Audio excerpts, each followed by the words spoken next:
بسم اللہ الرحمن الرحیم۔ السلام علیکم ورحمۃ اللہ وبرکاتہ۔ اللہ سے امید ہے کہ احباب اچھے اور خیریت سے ہوں گے۔ آج کا جو لیسن ہے وہ حروف مشبہ بالفعل کے بارے میں ہے۔ ان حروف کو حروف مشبہ بالفعل کہا جاتا ہے۔ یہ 6 حروف ہے جن کا استعمال قرآن مجید میں بہت زیادہ ہو گیا ہے۔ ان میں سے پہلا حرف ہے ان۔ ان کا معنی ہے بے شک یقیناً۔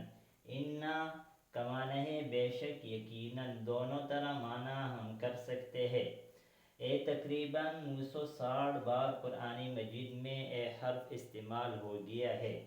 دوسرا حرف ہے ان، بے شک یقیناً۔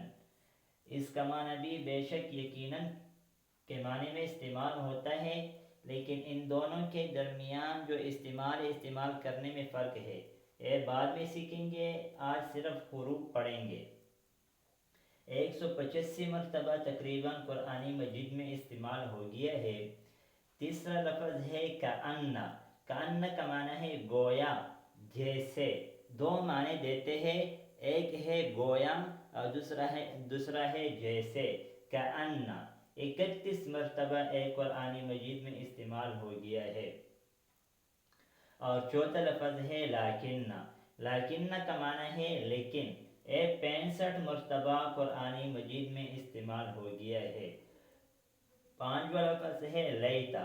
لیتا کا معنی ہے کاش، 14 مرتبہ قرآن مجید میں استعمال ہو گیا ہے۔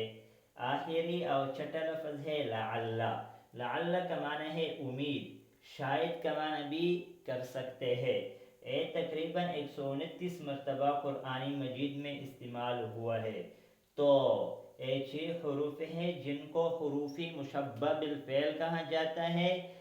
پہلا حرف ہے ان، دوسرا ہے ان، تیسرا ہے کأن، چوتھا ہے لیکن، اور پانچواں ہے لیتا، اور آخری چھٹا ہے لعل۔ یہ 6 حروف ہے۔ اور ہم نے لیسن نمبر 2 میں پڑھا تھا کہ ضمائر متصلہ، تو ان کے ساتھ ہم ان ضمائر کو بھی لگا سکتے ہیں اور ملا سکتے ہیں۔ اور یہاں پر یہ بات بھی سیکھیں کہ جو ان کے بعد 2 اسم آتے ہیں، ایک کو ان کا اسم کہا جاتا ہے، دوسرے کو خبر کہا جاتا ہے۔ مثال کے طور پر ان زیدن قائم، جو اسم ہوگا وہ منصوب ہوگا، جو خبر ہوگا وہ مرفوع ہوگا۔ ان زیدن قائم، بے شک زید کھڑا ہے۔ تو یہاں پر ہم مختصر پڑھتے ہیں، اور یہاں پر جو حروف ہے ان ضمائر کے ساتھ ملاتے ہیں۔ تو کس طرح ملائیں گے، چلو چلتے ہیں اور سٹارٹ کرتے ہیں۔ انہو، انہما، انہم، انکا، انکما، انکم، انی، اننا۔ اور اسی طرح جو مؤنث کی ضمائر ان کے ساتھ بھی ہم ملا سکتے ہیں۔ انہا، انہما، انہن، انکی، انکما، انکن، انی، اننا۔ تو اسی طرح ان بھی ان کے ساتھ ملا سکتے ہیں اور پڑھ سکتے ہیں۔ انہو، انہما، انہم، انکا، انکما، انکم، انی، اننا، انہا، انہما، انہن، انکی، انکما، انکن، انی، اننا۔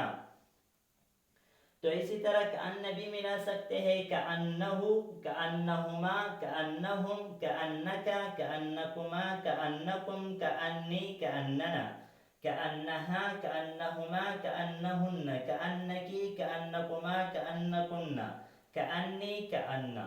اور اسی طرح لیکن بھی استعمال کر سکتے ہیں۔ لیکنہو، لیکنہما، لیکنہم، لیکنکا، لیکنکما، لیکنکم، لیکنی، لیکننا، لیکنہا، لیکنہما، لیکنہن، لیکنکی، لیکنکما، لیکنکن، لیکنی، لیکننا۔ اور اسی طرح لیت بھی استعمال کر سکتے ہیں۔ لیتہو، لیتہما، لیتہم، لیتکا، لیتکما، لیتکم، لیتی، لیتنا، لیتہا، لیتہما، لیتہن، لیتکی، لیتکما، لیتکن، لیتی، لیتنا۔ لعل۔ لعله لعلهما لعلهم لعلك لعلكما لعلكم لعلي لعلنا لعلها لعلهما لعلهن لعلك لعلكما لعلكن لعلی لعلنا. تو اسی طرح اس کے بعد اسماء غیر بھی لگا سکتے ہیں، جس طرح میں نے کہا کہ ان زیدن قائم، ان زیدن جالس، ان زیدن واقف. اسی طرح ہم اس کے ساتھ اور الفاظ بھی لگا سکتے ہیں، لیکن مشق کے لیے ہم نے گرامر شروع کیا ہے اور ضمائر منفصلہ اور ضمائر متصلہ پڑھا ہے، تو تمرین کے لیے ہم ان کو ان کے ساتھ ملائیں گے اور ساتھ پڑھیں گے. تو آج ان سبق پر اکتفا کریں گے، آئندہ ویڈیو میں ملیں گے. جزاکم اللہ خیرہ. السلام علیکم ورحمۃ اللہ وبرکاتہ.